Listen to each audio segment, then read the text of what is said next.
Poursuivons tout simplement la lecture comme ça vient. Je rappelle que nous commençons la lecture de Botane Doro, la légende de la lanterne au pivoine. Donc c'est la version kabuki de 1892. J'ai demandé à avoir quelques poèmes japonais. Ce sont des haïkus. Vous allez voir, c'est très court. C'est quelque chose que j'apprécie particulièrement. Les choses très très courtes. Vous pensez qu'au Japon, nous n'apprécions pas des explications longues? Je pense que oui. Je pense que vous êtes très impatients quand nous commençons à vous demander des explications très précises sur des éléments très graves. Je ne suis pas d'accord. Nous allons vous le prouver. Tant de fois, je me suis interrogé sur la profondeur de la neige. Un certain moine était parti, sans attendre, l'apparition de la lune. Êtes-vous satisfait de la lecture? Je voudrais reprendre. Tant de fois, je me suis interrogé sur la profondeur de la neige. Un certain moine était parti sans attendre l'apparition de la lune.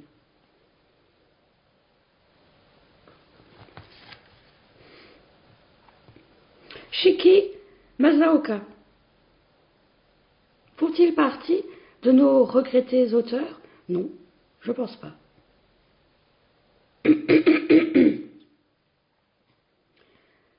Comme je vais en chemin, la rosée Otsuya tombe sur moi, fleur de kutsu. Takako Hashimoto. Fait-il partie de nos regrettés auteurs? Non.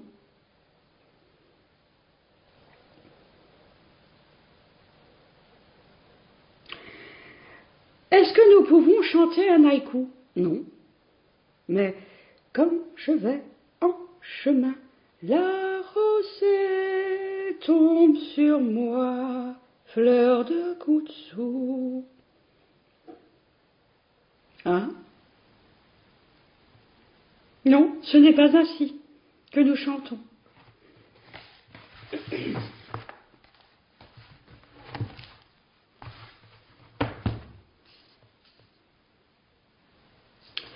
Botane Doro, la légende de la lanterne au pivoine, version kabuki de 1892. Est-ce qu'il faut résumer la première partie? Non, il faudra juste rappeler que Shinzaburo est un jeune japonais d'une riche famille commerçante qui s'était pris d'une jeune fille, Otsuyu, la rosée du matin, et qui se sont quittés, puis se sont retrouvés, puis se sont quittés. Mais un jour, ils se sont retrouvés dans la chambre et un serviteur a vu à la place de Otsuyu un squelette. Et dans la chambre à côté où dormait la servante, il a également trouvé un squelette. Mais, ce qui est étrange, Shinzaburo ne le savait pas.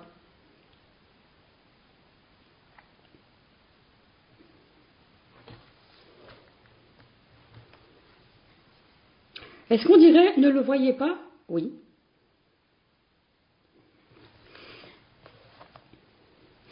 Otsuyu et sa servante attendaient à l'extérieur de sa maison tous les soirs, et Otsuyu criait son nom à chaque fois, l'appelant désespérément à elle. Shinzaburo souffrait terriblement parce qu'elle ne voulait pas être séparée de Otsuyu à nouveau. Parce qu'il ne voulait pas être séparé de Otsuyu à nouveau. S'il vous plaît, je dois le voir, s'il vous plaît, pria-t-il. Sa famille et ses serviteurs.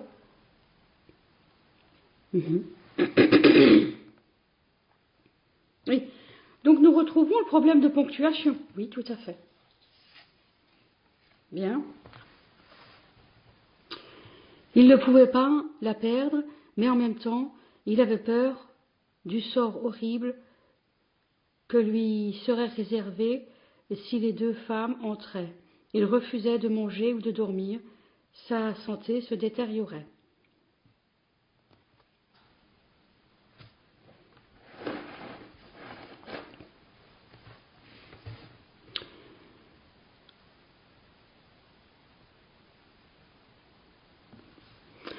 Sa famille et ses serviteurs, très inquiets, craignaient que Shinzaburo ne meure de chagrin. Un serviteur enleva, en cachette, les protections bouddhistes. Cette nuit-là, la voix fantomatique qui criait le nom de Shinzaburo cessa. Ce fut une nuit très calme. Le lendemain, Shinzaburo fut retrouvé gisant sur son lit par le prêtre, son corps enlacé avec un squelette qui avait les mains autour de son cou.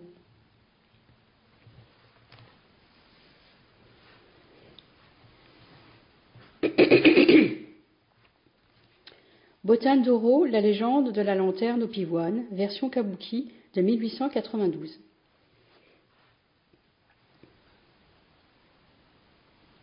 Oui, donc nous avons aussi notre délégation, nous sommes aussi dans la diplomatie.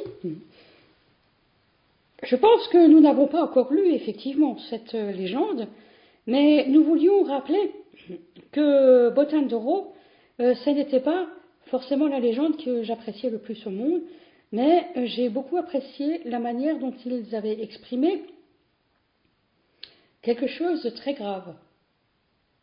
Oui. Est-ce que c'est possible de nous expliquer ce que c'est? Je pense que le Japon peut être très précis dans la manière dont, par exemple, une disparition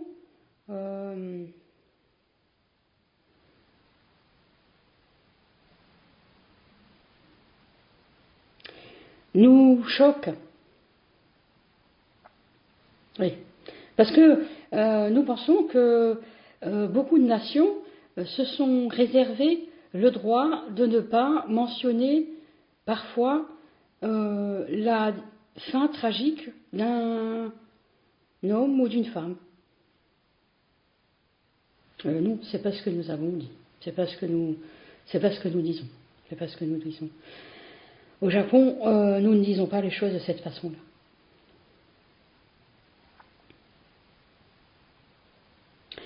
Est-ce que vous acceptez de dire que vous avez une manière très poussée, très grave de raconter un meurtre? Je pense que oui. Je pense que oui. Mais ce que je voulais dire, c'est Botan-dōro, ce n'est pas une légende que j'apprécie beaucoup. Je trouve que cette légende n'est pas très importante. La légende n'est pas pour nous un conte, n'est pas pour nous un roman. C'est une manière de raconter quelque chose. Oui, tout à fait. Donc nous ne sommes pas en train de faire de la littérature, toujours. Mais nous sommes en train de raconter quelque chose. Oui. Donc c'est ce que je voulais dire. Mais vous revenez pas sur le texte parce que je trouve que le texte n'a pas été lu comme nous aimons que les textes soient lus. Bien. Shinzaburo souffrait terriblement parce qu'il ne voulait pas être séparé de Otsuyu à nouveau. S'il vous plaît, je dois la voir. S'il vous plaît, pria-t-il sa famille et ses serviteurs.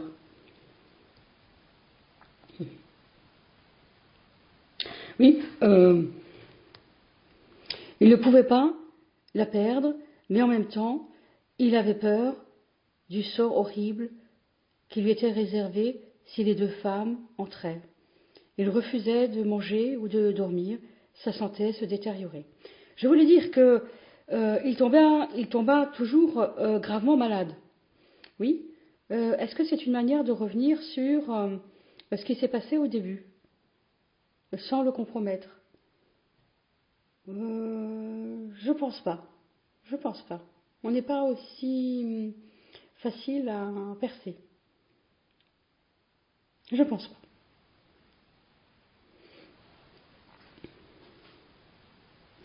Est-ce qu'il est possible, comme vous le faites souvent, de faire parler plutôt les enfants que les propriétaires de domaines, par exemple, ou les notables de la ville? Je pense pas. Moi non plus, je pense pas. Bien. Avez-vous des questions à nous poser? Oui. Il y a longtemps vivait un jeune homme nommé Shinzaburo, ou le jeune Saburo, né dans une riche famille de commerçants. Est-ce qu'il est possible de lire ce texte complètement à un moment donné? Oh oui, oui, c'est ce qui est prévu. Très bien. Mais pourquoi vous dites pas il y a longtemps, par exemple? Parce que c'est comme ça qu'il est, ce texte. Ah, d'accord. Est-ce que c'est lié à l'instant? Oui. Peut-être. Hein? À ce qui se passe en ce moment? Peut-être. Non. Est-ce qu'il y a des façons de... Nous voulons savoir si le journal Le Monde a... Nous sommes très dans l'humour, nous aussi, les Japonais, et les bouddhistes aussi. Est-ce que le journal Le Monde a sa manière de dire qu'il censure tous les mots? Non. Pour ne pas lire. Non, c'est faux. C'est-à-dire que après on ne lit plus. Oui, et ça serait votre manière de ne pas lire. Et on nous dit, est-ce que vous avez alors une manière de garder certains mots? Je ne suis pas d'accord. Je ne suis pas d'accord. Je ne suis pas d'accord.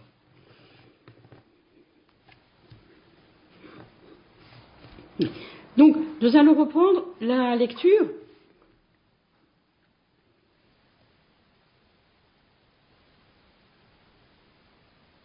Il y a longtemps vivait un jeune homme nommé Shinzaburo, ou le jeune Saburo, né dans une riche famille de commerçants.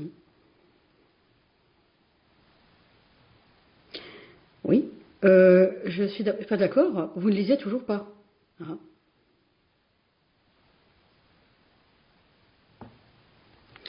Dans ce qui se passe, est-ce que nous avons retrouvé des éléments du texte? Je dirais que oui. Une femme s'approche d'un micro quand une autre femme doit lire. Oui, oui, tout à fait.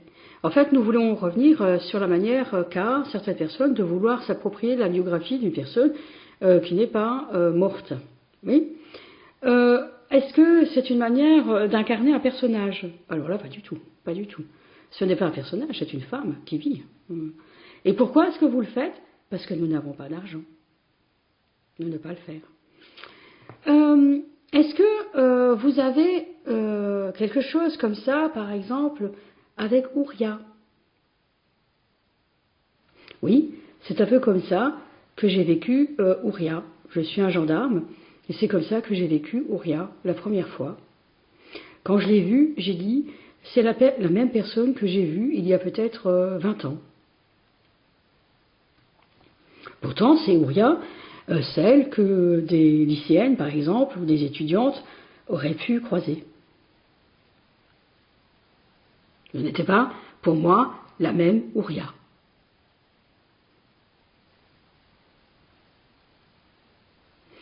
Mais en fait, si, c'était la même Ouria. C'est comme ça que je le raconterai, moi. C'est pas si différent du texte dont il est question. Mais cette Ouria-là ne m'avait pas convenu.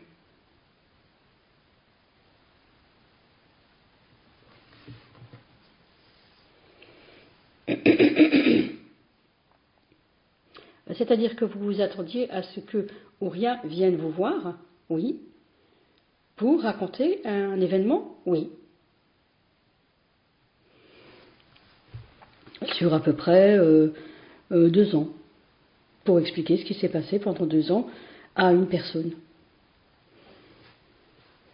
Je ne suis pas d'accord, vous n'avez pas le droit de dire ça, parce que vous n'avez jamais eu la possibilité de le raconter en 2 ans, monsieur.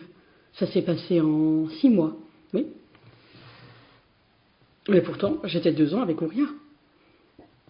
Non, elle dit plutôt 5. Ah non, non, non, j'étais véritablement 2 ans avec Ouria.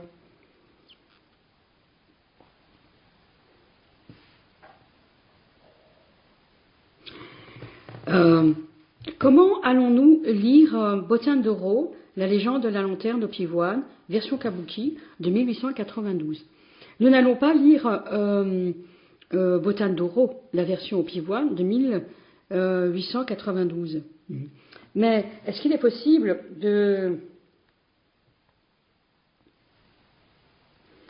d'être affecté à la place de Shinzaburo? Oui, s'il vous plaît. Je dois la voir, s'il vous plaît.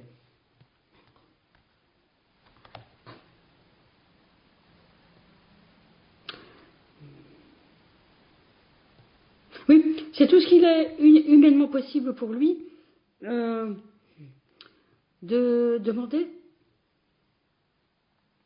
Ou est-il dans la réserve, dans la pudeur que les Japonais attendent d'un jeune Saburo? Oui. Ben, en fait, je ne suis pas d'accord, madame. Je ne suis pas d'accord. Je ne suis pas d'accord.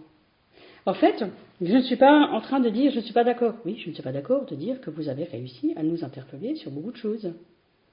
Oui. Mais nous ne sommes pas en train de parler de ça.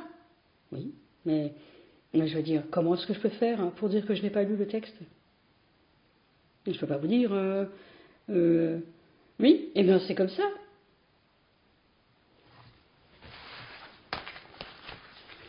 Il faut revenir sur les haïkus. Tant de fois, je me suis interrogée sur la profondeur de la neige. Un certain moine était parti sans attendre l'apparition de la lune.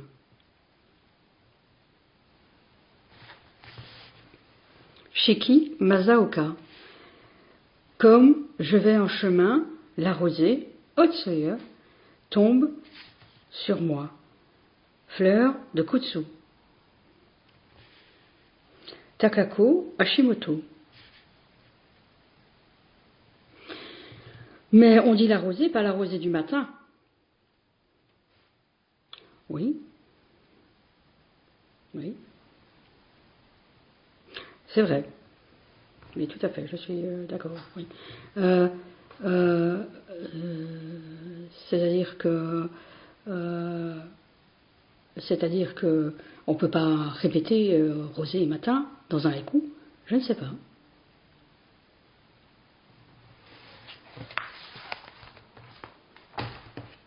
J'insiste, il faudrait dire, s'il vous plaît, je dois la voir, s'il vous plaît. Non, ce n'est pas comme ça que le japonais le dit. Ah!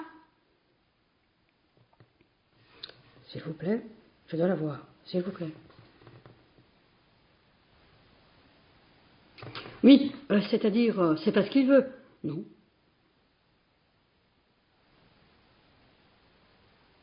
Mais tout est respecté, oui. Bien. Je suis quand même pas d'accord qu'on nous dise qu'à un moment donné, on a un témoignage. Oui.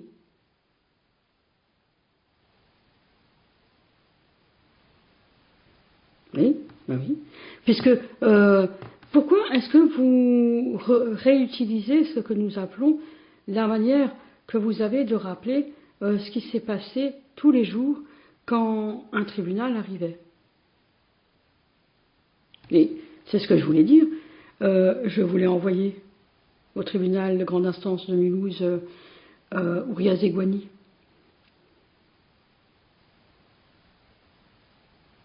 Oui. Ben, je voulais envoyer. Oui. Alors pourquoi est-ce que vous aviez un problème? Parce qu'aujourd'hui, il y a bien une Ouria Zegwani, mais c'est pas la même. Enfin, beaucoup de personnes disent que c'est pas la même. Mais personne n'accepte de dire que ce n'est vraiment pas Ouria Zegwani. Mais on pourrait très bien, quelqu'un a eu une question dernièrement en disant, chez les Russes, ce qui est vraiment important, c'est de ressembler à la personne qui a disparu, par exemple. Oui. Pourquoi est-ce qu'on accepterait, par exemple, qu'une personne soit si différente physiquement de la personne disparue? Pourquoi? Pourquoi cette faute de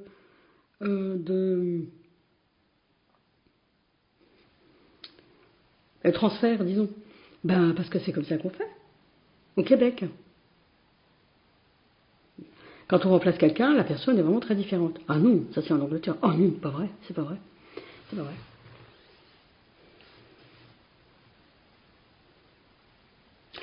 Est-ce qu'il y a une question, est-ce qu'il est plus avantageux de remplacer la personne dans le cadre, par exemple, d'une reconstitution, que de laisser la place vide? C'est une très très bonne question, madame.